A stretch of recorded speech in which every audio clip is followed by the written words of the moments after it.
Good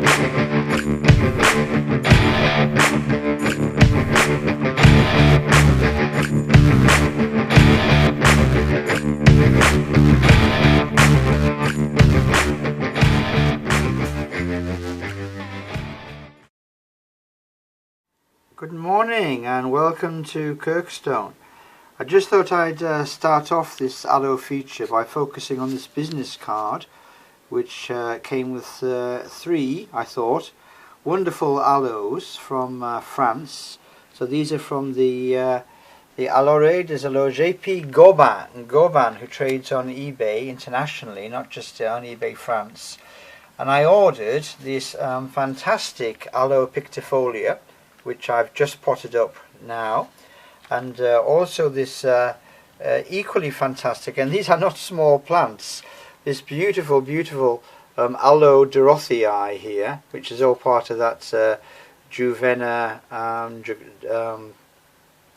what's this, squarosa kind of complex, with those recurved leaves and immaculate heavily toothed leaves and freely offsetting. And this is a large plant. It's some 7 inches across the widest axis there, and also this this very attractive Aloe nuda, which whilst it follows a kind of similar morphological trajectory to some of the other plants in the area, is completely without spots and with these lovely heavily recurved leaves that curve right round, incredibly shiny. So we had that nuda, and we had that Dorothei, and we had this this lovely maculate aloe pictifolia. But blow me on down do, there is a cadeau, a present from our friends Monsieur Goban, and he sent this magnificent and very large aloe ferox as a free gift. Well, I mean, what can you say to that? That's a huge plant, about 10 inches long, and quite hefty in the weight. So 25% of the order was completely free of charge. And magnificent plants, magnificent. Anyway, I'll get these potted up and you'll see them again a bit later as part of the main feature. Okay, I just thought I'd drop that in. La générosité de Monsieur Goban. Merci beaucoup, Monsieur Goban.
Morning and welcome back to Kirkstone. It's just over a month since we did our last Aloe, Agave and small rosette forming succulents update, and as you can see there's been well, an enormous amount of work done on the collection in those 2 months. The Aloes and Agaves have very much been my focus of attention really over the last few weeks, and we've added considerably to various sections within the collection.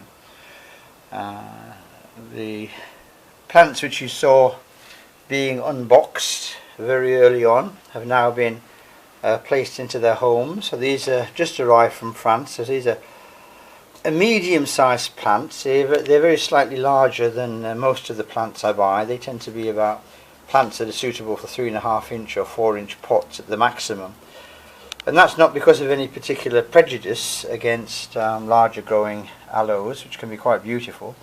It's simply space. I can get in this greenhouse several thousand plants as long as I'm reasonably mindful of the size that they will eventually grow into. So we had those 4 plants that came yesterday. So there were Aloe ferox, this very large Aloe ferox has come, and this grows into an enormous great spiny plant. So I don't really want too many of those. And there's that lovely free branching Aloe nuda, which it's a bit of an interesting name, this Aloe nuda. Nobody's really certain where the name came from. It's, if you look it up on the internet, if you Google it, it tends to be along the lines of unknown provenance. But in actual fact, the plant is genetically Aloe congolensis, and basically I'm going to be referring to it as congolensis from now on. I really don't know where this nuda business has come from. Maybe it was a botanical clone at one stage that was going the rounds of the plant markets, but it's definitely congolensis. Then we have this lovely spotted aloe. This is Aloe Haworthia, and we'll be seeing some more spotted aloes which are very similar later. And when I do reorganise this collection, I'll be talking a little bit about reorganisation a bit later on. I'll put this with the other spotted aloe, so you can see the continuum between this one and Juvena and Squarosa and others of that sort of ilk. And the other plant that came was that medium-sized, very attractively spotted aloe pictifolia. Okay, so as we scan over the collection, one thing that the keen-eyed may notice is that the gasterias are not here. So I've taken the gasterias out of this collection and I've put them on the other side of the greenhouse, and the reason for that is very simple. The collection is now of a large enough size for me to start to specialise in these videos. So what I'm going to do is I'm going to take the gasterias out and do a separate gasteria feature, and that will be the next feature after this Aloe and Agaves 3.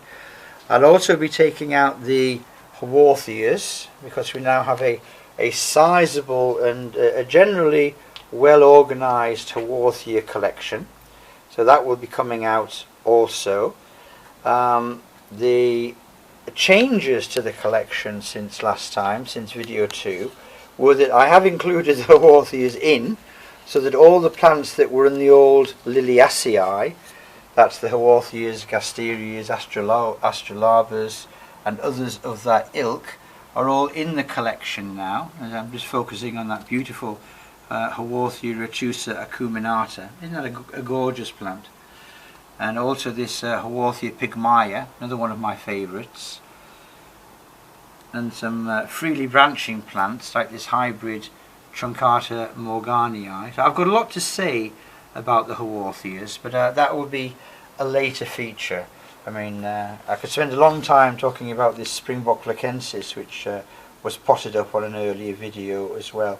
And all of these retuse Haworthias of various kinds, like this Haworthia retusa hybrid here, and Magnifica, and some of these Japanese hybrids like Ashura. This is Ashura, and this is another one called Black Splendens.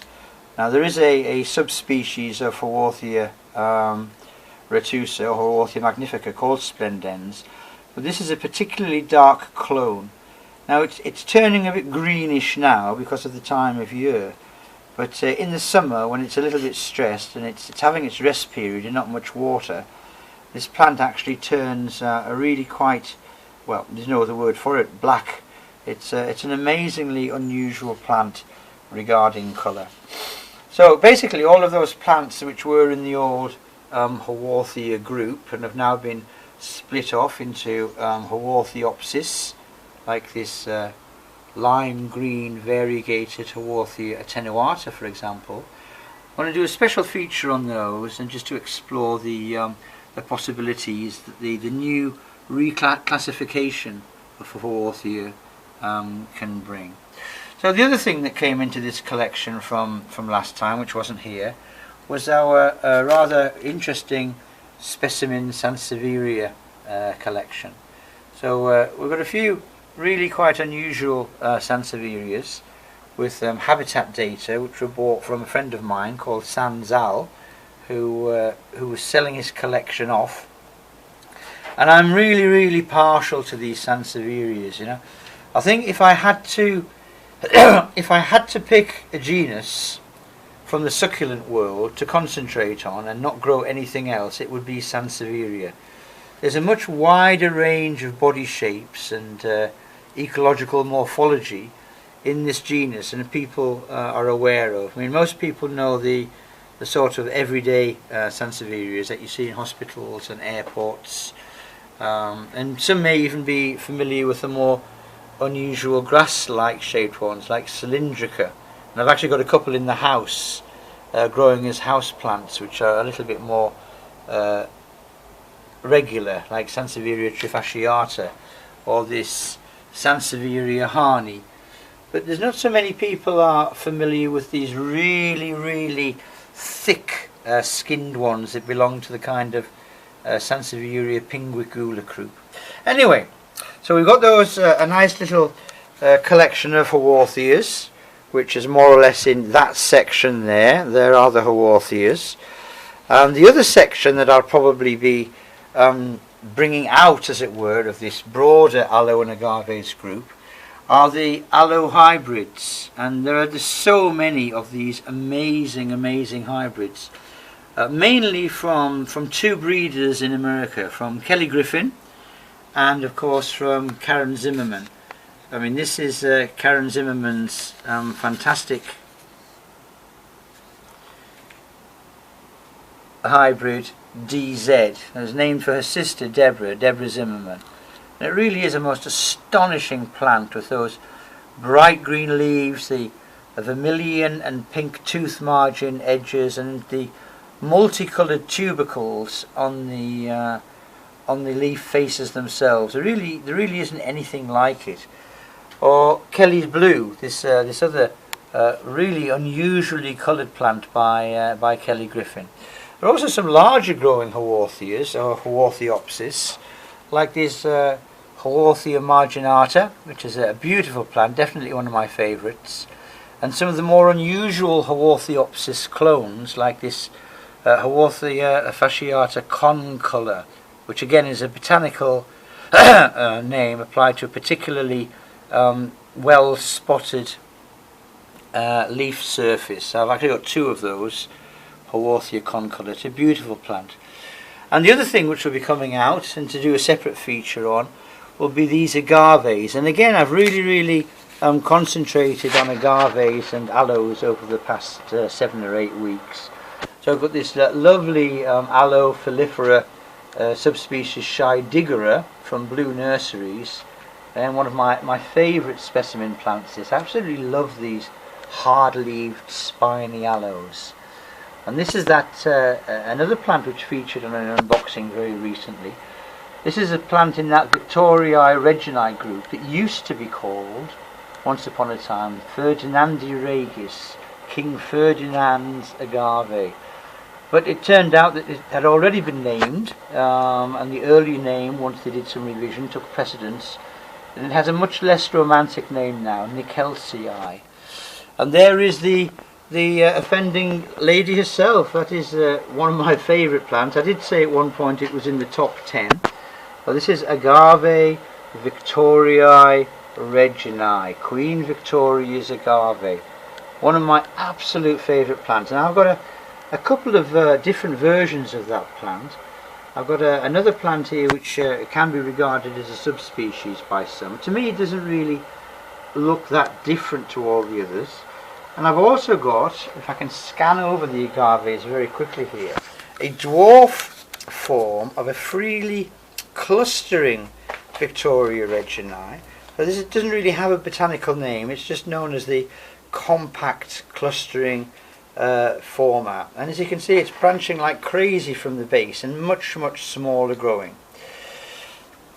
The other additions to the agave collection recently have been this Potatorum axis. One of my new favourites is this so-called butterfly agave. This is a Japanese cultivar called Kisho Kan. Okay, so these are all part of that broader Potatorum clade.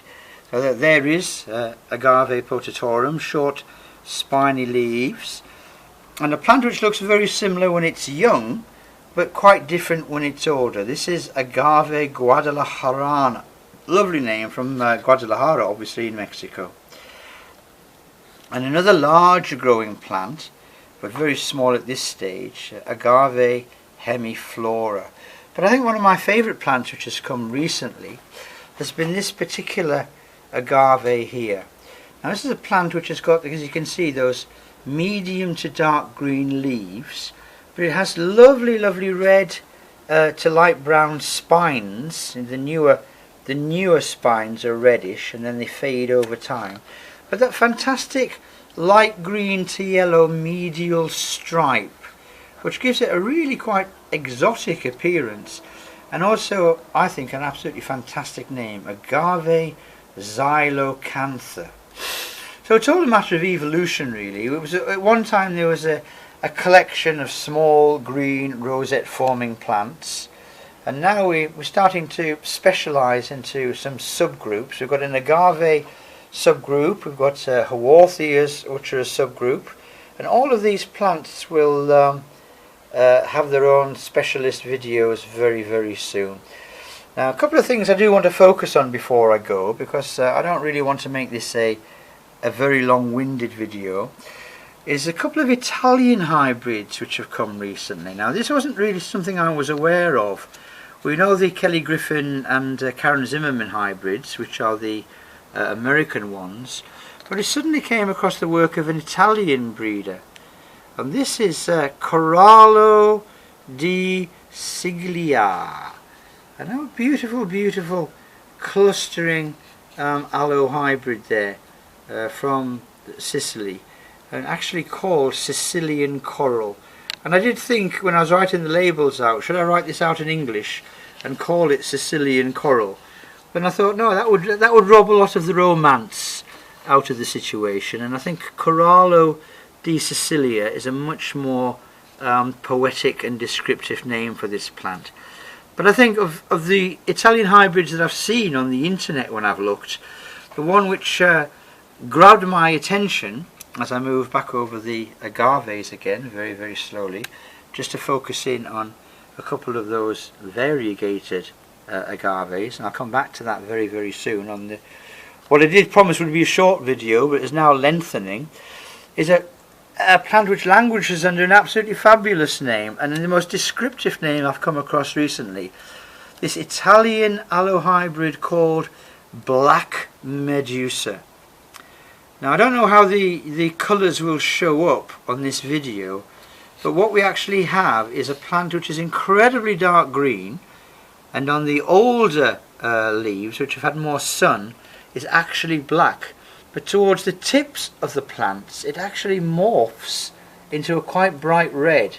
And I have never seen a plant like that, and I couldn't even remotely guess what the genetic heritage of that plant would be. It looks like nothing I've ever seen, and incredibly captivating. When I unwrapped it, I thought, what on earth is that? Because it was much more dark and sinister than any of the plants that I've seen before. So that's basically it. That's the flying update. And what I'll do is I'll stop talking, and I'll just pan very quickly over these aloes. So Potatorum there, and then that variegated Lophantha and the Agave ovatifolium, and I'll scan back over the agaves.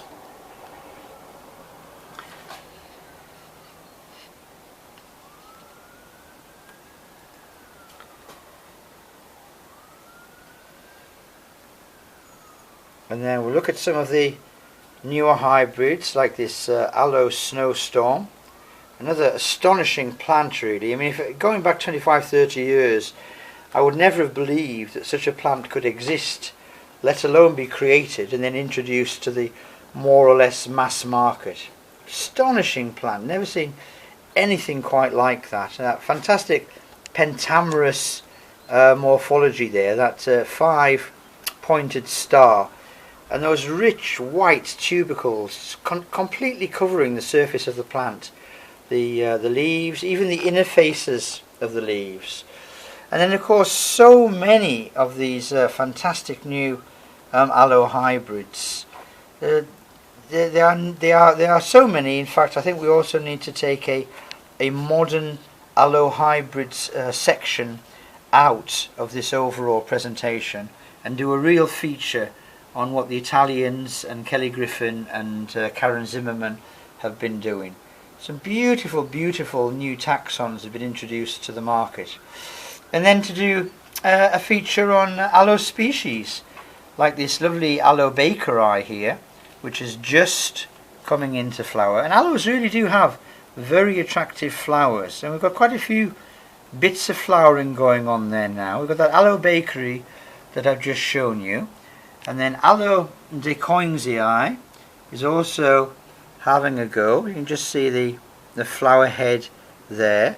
A lot of the Haworthias are coming into flower. They tend to have flowers which are amazingly similar, and this is the flower of the plant which will introduce the kind of next section of what I want to do with this collection, and that's actually to arrange them taxonomically to make it easy to talk through.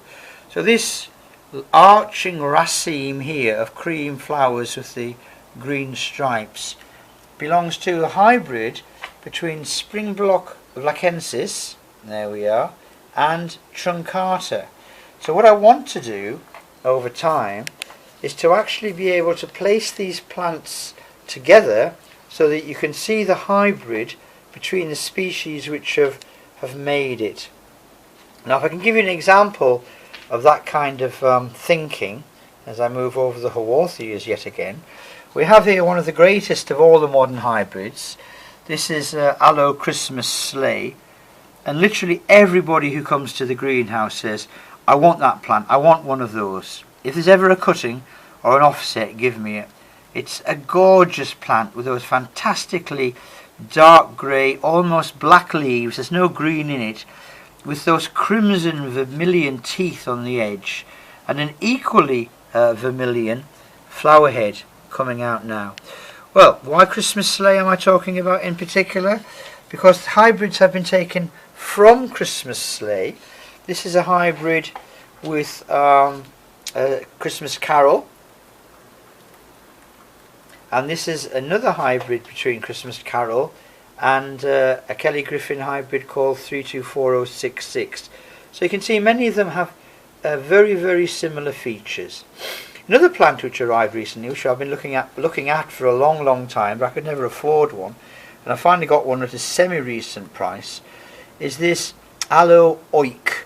Again, it's quite uproarious, the combination of colours on this plant.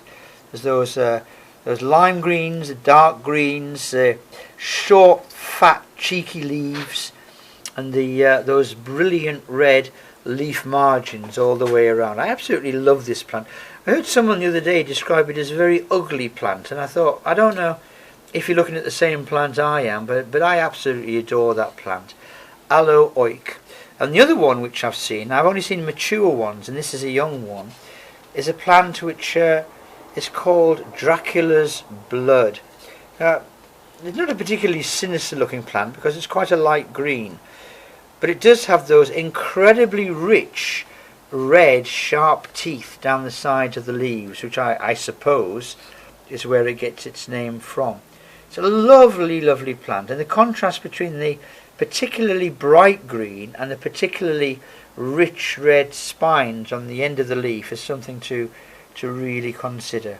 So that's basically it. We've got the agaves collection in that direction, and we've got the aloes and aloe species.